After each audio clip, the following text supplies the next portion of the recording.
ಇನ್ನು 50 ವರ್ಷ ಹೋದ್ಮೇಲೆ ಕಾಂಗ್ರೆಸ್ ಎಲ್ಲ ಮುಸ್ಲಿಂದೇ ಸರ್ಕಾರ ಬರುತ್ತೆ.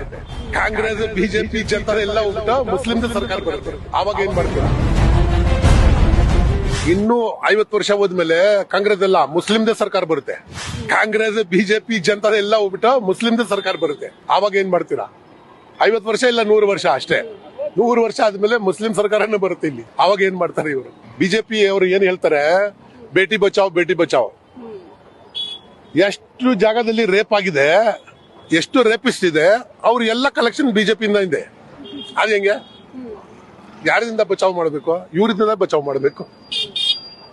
ಅವ್ರ ಕೋಪದಲ್ಲಿ ಹೇಳ್ತಾ ಇರೋದು, ಅವ್ರ ಅಹಂಕಾರ. ಅದು ಏನು ಮಾಡಕ್ಕ ಆಗಲ್ಲ, ಏನ್ ಮಾಡಕ್ಕಾಗಲ್ಲ. ನಮ್ಮ ಹತ್ರ ಒಂದು ಭಗವಾನ್ ಇದೆ, ಅದು ಒಂದೇ ಸಾಕು ಅವ್ರಿಗೆಲ್ಲ. ಇದು ದಂಡ ಕೊಡೋಕೆ ಕಿತ್ಕೊಳಕ್ ಸಾಧ್ಯನೇ ಇಲ್ಲ. ಒಂದು ಹುಚ್ಚು ನಾಯಿ ಬಡ್ಕೊಂತ ಇದ್ರೆ ಅದಕ್ಕೆ ನಾವೆಲ್ಲ ಕೇರ್ ಮಾಡಲ್ಲ. ಹುಚ್ಚು ನಾಯಿ ಬಡ್ಕೊಂತ ಇದ್ರೆ ಬಹು ಅಂದ್ರೆ ನಾವು ಕೇರೇ ಮಾಡಲ್ಲ. ಏನಾಗುತ್ತೆ ಎಲ್ಲರ ಮುಂದೆ ಗೊತ್ತಾಗುತ್ತೆ.